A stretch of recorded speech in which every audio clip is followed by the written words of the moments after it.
안녕하십니까? 네, 반갑습니다. 자, 여러분들 이제 앞으로 청원경찰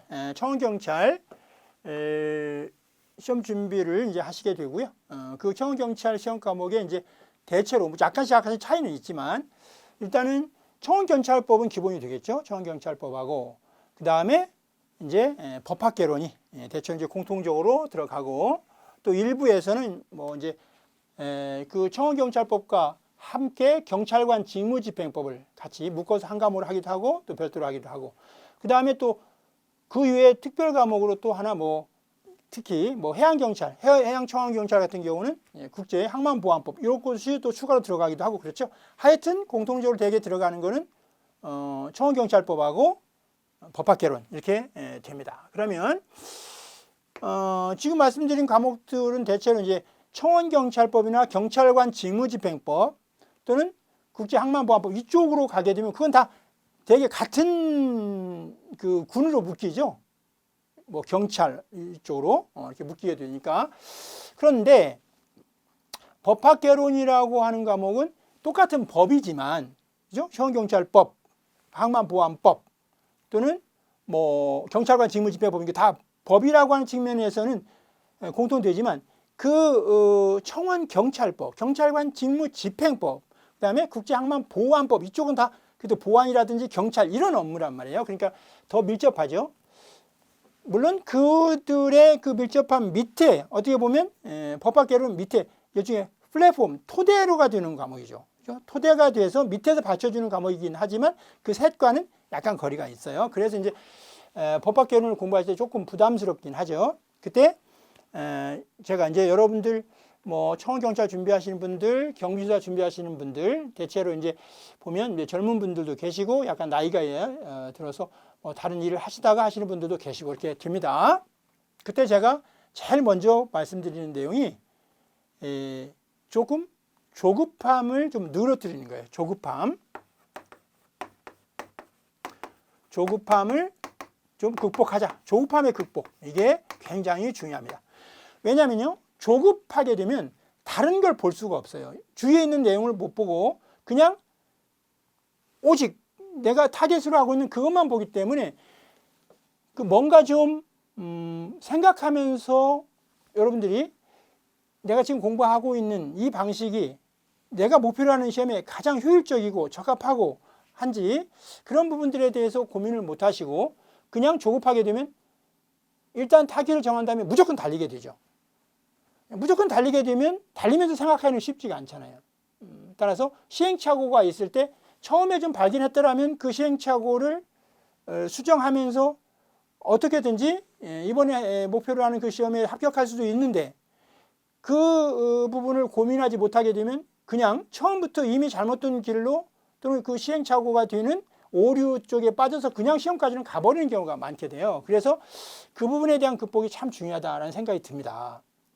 그래서 제가 그러면 일단 뛰면서 내가 목표를 향해서 뛰면서는 생각하기가 어려우니 뛰기 전에 내가 고려할 것들을 미리 생각해 두고 뛰면 그러면 그 시행착오를 훨씬 많이 줄일 수 있겠죠. 그런 측면에서 제가 좀 말씀을 드리고자 하는 게 바로 그 조급함의 극복입니다. 조급함의 극복. 자, 한번 생각을 해보셔요. 여러분들이 지금 20대나 30대 또는 뭐 40대, 50대일 수 있는데 어느 날 청원경찰을 준비하기로 결심을 했습니다. 그러면 그 청원경찰을 준비하기로 결심한 그 이전의 3개월을 한번 생각해 보셔요. 그리고 그 이전에 6개월을 한번 생각해 보시고 그 이전에 1년을 한번 생각해 봅니다. 자, 평균적으로 한 30대라고 칩시다. 그러면 30대 중반에 내가 청원경찰을 준비해요. 그러면 내가 3개월 전에 이 청원경찰을 준비했더라면 6개월 전에 준비했더라면 9개월 전에 준비했더라면 그거하고 1년 전에 준비했더라면 그거하고 현재 제가 지금 여러분이 이 청원경찰을 준비하기로 결정을 했어요. 그러면 그 3개월 전에 준비한 것과 6개월 전에 준비한 나와 1년 전에 준비한 나와 현재 내가 얼마나 다른가요? 대부분의 경우에는 그렇게 많이 다르지 않습니다. 여러분 1년 전에 나와 현재의 나의 상황이 그렇게 많이 다르다면 그럼 10년 전에 나는 어떤 나라란 말이에요? 그럼 20년 전에 나는 어떤 나라란 말이에요? 그러면 우리의 인생이 그렇게 많이 바뀌지 않아요. 1년 전이나 현재나 특히 3개월 전이나 나는 그렇게 많은 차이가 없습니다. 그런데 마치 1년 전에 나와 현재의 나가 엄청 많이 다른 것처럼, 그 말은 뭔 말이냐면 내가 지금 초원경찰 준비하고 있는데 시험이 3개월밖에 안 남았어요. 그러면 1년 전에 준비했더라면 1년 플러스 3개월이고 지금 준비하니까 3개월인데, 그럼 1년 전에 준비했더라면 그 15개월 동안을 아주 체계적으로 잘 준비할 수 있었겠죠. 그런데 3개월 후에 내가 꼭 이 시험에 합격해야 된다는 거예요. 그렇지 않으면 내 인생이 엄청 다른 진로로 가는 것처럼 그렇게 생각한단 말이죠. 근데 그렇지 않아요. 그럼 1년 전에 왜 준비 안 한 거예요? 그렇게 많은 인생의 경로가 달라졌다면 1년 전에 준비했어야죠. 근데 그게 아니잖아요. 그리고 그렇게 굳이 할 필요도 없어요. 내가 어떻게 3개월밖에 안 남은 시험을 준비한다 하더라도 그 3개월 후에 시험에 떨어지면 세상 어떻게 되나요? 그거 아니거든요.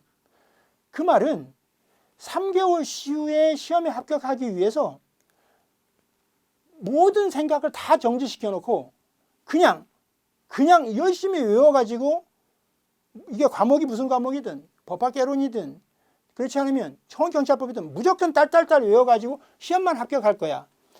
3개월 후에 그렇게 시험에 합격할 확률은 대단히 낮아요. 떨어지는 확률이 대단히 더 높습니다.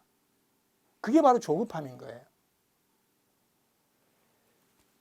그렇게 공부를 하시면, 법학개론이든 경배법이든 그렇게 공부하시면, 그 공부할 때 그 법학개론을 공부하고 있는 그 시간들은 고문의 연장이에요. 고문의 시간이에요. 왜냐하면 지금 내가 이 법학개론을 공부하는 이유는 초원경찰 시험에 합격하는 것 이외에는 어떠한 의미도 없게 되죠. 그렇게 의미 없는, 시험 합격 이외에는 아무런 의미가 없는 거를 무슨 말인지 내용 이해도 못하는 상태에서 딸딸하게 외운다는 게, 여러분, 이성을 가지고 있는 인간에게는 너무너무 힘든 시간이에요. 그거는 고문의 연속이죠. 하면서도 엄청난 스트레스를 받게 돼요. 자기 인격과 자기 양심에 엄청난 충격을 주게 되는 거죠. 그런 공부는 성공하기가 대단히 어려워요. 확률이 대단히 낮습니다. 그래서 3개월 후라 하더라도 마찬가지예요. 이 과목이, 법학개론이라고 하는 이 과목이, 청원경찰법이라고 하는 내가 공부하는 이 과목이 나에게 의미가 있어야 돼요. 기본적으로 학습이죠. 지금 학습법이죠. 학습이라고 하는 건요, 행동을 바꾸는 거예요. 학습의 정의가, 러닝이라고 하는 게 정의가 permanent change of behavior, 행동을 영원히 지속적으로 행동을 바꾸는 거예요. permanent change of behavior. 다른 말로 하면 permanent change of myself, 내 자신을 바꾸는 거예요. 여러분, 학습이라고 하는 것은 자신이 바뀌는 과정이에요. 여러분, 학습 능력이 뛰어나다 이런 이야기 듣잖아요. 우리가 학습 능력이 뛰어나다. 누구한테 뭔가 테니스를 가르쳤는데 학습 능력이 쟤는 참 뛰어나. 탁구를 가르쳤는데 쟤는 학습 능력이 참 뛰어나. 운전을 가르쳤는데 쟤는 학습 능력이 참 뛰어나. 이게 뭐예요? 내가 가르치기 전에 행동과 내가 이걸 가르친 다음에 하는 행동이 확 바뀌는 거죠. 그러면 그 사람은 학습 능력이 뛰어난 거예요. 테니스를 개판을 치던 사람을 1시간만 가르쳤는데 자세가 나오는 거예요. 그때 우리가 뭐라고 그러죠? 쟤는 참 학습 능력이 뛰어나 그래요. 1시간 전에 운전대를 어떻게 잡는지도 모르고 기어를 어떻게 넣는지도 모르는 친구가 1시간 가르쳤는데 그게 아주 부드러워졌어요. 그때 쟤는 학습 능력이 참 뛰어나 그래요. 공부도 똑같아요. 학습력이 뛰어나다는 말은 이 법학개론을 공부하기 전에 나와 법학개론을 공부한 후에 내가 전혀 다른 사람이 되는 거예요. 이 사람의 삶의 지식의 그 지평선이 법학개론을 공부하기 전에는 300m밖에 안 됐어요. 300m까지만 보는 거예요. 우리 사회 현상에 대해서 300m까지밖에 못 봤는데 법학개론을 공부한 후에 보니까 이 사람의 지평선이 500m가 됐네요. 1회독을 더하고 2회독하고 봤더니 이 사람의 지식의 지평선이 1km로 밀려나 있어요. 1km까지 볼 수 있게 된 거죠. 그게 학습이에요. 법학개론은 이런 과목이죠. 우리 사회에서 일어나는 각종 법적인 현상들, 즉 법률 관계들에 대해서 내가 그 지식의 지평선을 넓힌 거예요. 즉 법학개론은 이제 여러분들이 실제로 이제 공부를 하시면 그 내용에 구체적으로 강의에 들어가서 살펴보면 이 법학개론 첫 번째 이제 9개의 편으로 되어 있는데 1편이 법학 일반이고요. 2편에서 9편까지는 그 각종의 법에 의해서 규율되는 생활관계를 쭉 가장 중요한 것 순서대로 나열해 놓은 거예요. 첫 번째가 헌법이죠. 두 번째가 그러니까 2편이 헌법이고 3편이 행정법이고 4편이 민법이고 5편이 상법이고 6편이 형법이고 7편이 민사소송법이고 8편이 형사소송법이고 9편이 사회법인데 지금 보게 된 헌법에서부터 마지막 사회법까지는 사람들 사이에 법에 의해서 규율되는 생활관계를 정리해 놓은 거예요. 헌법을요. 생각해 보세요. 이 헌법은 나에게 어떤 의미도 없어. 단지 이번 시험에 합격하는 거 이외에는 그냥 꽈랑 면하고 그냥 점수 60점만 나오면 돼. 그리고 이건 나한테 어떠한 의미도 없어. 그렇게 헌법을 준비하시는 분하고 헌법이 존재하는 이유가 대한민국이라고 하는 국가가 이렇게 존립하고 이 헌법에 의해서 존립하고 이 대한민국이 이렇게 건국이 됐고 그 대한민국 헌법은 즉 대한민국 헌법에 의해서 성립한 그 대한민국은 도대체 왜 존재하는가 라고 할 때 헌법에 대한민국이 존재하는 목적은 국민의 기본권을 보장하는 것을 목표로 한다. 그리고 국민의 기본권을 보장하기 위해서 저절로 국민의 기본권이 국민의 인권이 보장되는 건 아니기 때문에 국가의 통치 기구로서 국회, 정부, 법원, 헌법재판소, 선거관리위원회, 지방자치, 제도 이런 각종의 통치 기구를 통해서 국민의 기본권을 보장하기 위해서 대한민국 헌법이 존재한다라고 하는 걸 이해하면서 공부하는 사람과 어떻게 같겠어요, 그게? 헌법 조문을 읽을 때마다 와, 이게 이런 의미가 있구만. 헌법 10조가 국민의 기본권 중에 기본권, 제왕적 기본법, 가장 중요한 기본권에 대해 헌법 10조가 이렇게 돼 있어요. 모든 국민은 인간으로서의 존엄과 가치를 가지며 행복을 추구할 권리를 가진다. 국가는 개인이 가지는 불가침의 기본적 인권을 보장하고 확인하고 보장할 의무를 진다. 이게 헌법 10조의 내용이에요. 이 헌법 10조를 읽어보고 한번 음미해 본 다음에 대한민국이 존재하는 이유가 나의 기본권, 나의 존엄과 가치, 그리고 나의 행복 추구를 위해서 존재하는구나 라고 생각해보고 우리 현재의 정치 현상을 보는 거죠. 과연 국회가 인간의 존엄과 가치, 행복을 추구를 위해서 존재하는가? 과연 대통령이 그렇게 존재하는가? 과연 법원이 그렇게 존재하는가? 생각해 보는 거죠. 그러면 나의 지식의 지평선이 넓어지는 거예요. 그리고 내가 존재하는 이 사회는 왜 존재하는가? 내가 다른 사람과 같이 살아야 되는가? 혼자 나만 잘 살면 되는가? 아니면 나만 잘 사는 게 잘 살 수 있는 것인가? 그런 데에 대한 고민들이 있어야 내의 삶이 개선되면서 우리 사회의 사회적 삶도 함께 개선되어야 되는 거죠. 그런 고민들, 그런 것이 법이 요구하는 거예요. 그렇게 의미를 부여하고 거기에 스스로가 뭔가 지적 호기심이 발동되고 그렇게 해서 여러분 3개월 공부한다고 해봅시다. 그 공부하는 방법이 딸딸딸 이은 공부 방법보다 덜 효율적일까요? 시험에? 결코 그렇지 않습니다. 결코 그렇지 않습니다. 더군다나 그 시험이 6개월, 9개월, 1년 남는다면 그 공부는 엄청난 여러분에게 동기부여가 될 거예요. 그것이 법학 개론에서만 그런 게 아니고 청원경찰법에서도 똑같이 나타나고 경찰관 직무집행법에서도 똑같이 나타날 거죠. 단지 시험에 합격하기 위해서 경찰관 직무집행법을 공부하는 게 아닌 거죠. 이 경찰관들이 직무를 집행할 때 이러한 절차와 과정을 거쳐야 되는구나 라고 할 때 혹시 여러분들이 경찰관들과 그런 그 경찰관의 직무 집행에 관해서 맞닥뜨렸을 때 이 여러분들이 알고 있는 경찰관 직무집행법의 지식은 여러분을 방어하고 보호하는 데 엄청난 무기가 될 거죠. 그렇게 해서 그 지식의 지평선을 넓혀가기 위해서 여러분들이 법학개론도 공부하시고 청원경찰법도 공부하신다고 하면 그렇게 여러분 스스로 양심과 인격에 충격을 가는 그런 일, 안 돼? 안 이어지면 억지로라도 쑤셔넣어. 이런 야만적인 행동은 안 하실 수 있는 거예요.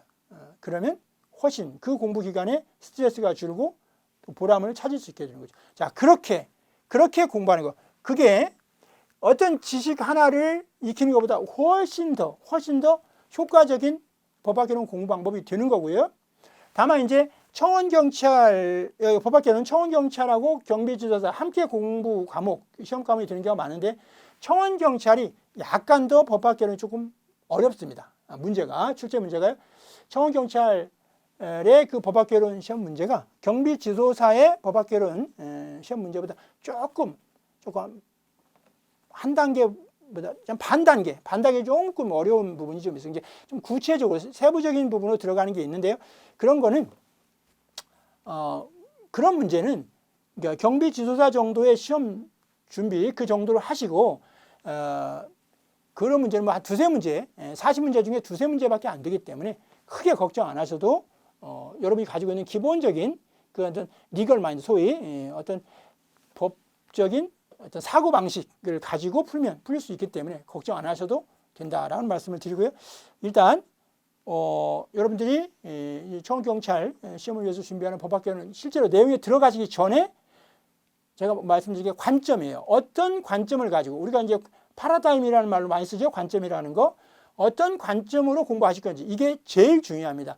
그러면 이 관점이 제대로 쓴 상태에서 뛰셔야 어문대로 안 가는 거예요. 어문대로 엉뚱한 대로 이 관점 없이 뛰시면 너무너무 힘든 과정이 돼요. 힘든 과정. 근데 가봤더니 내가 가고자 하는 목표는 반대 방향이야. 이렇게 되면 안 되겠죠. 그래서 이 부분을 꼭 유념하시고 이제 실제로 학습에 들어가시면 여러분들이 공부하실 때 그 스트레스를 줄이는데 많은 도움이 될 거라고 생각을 합니다.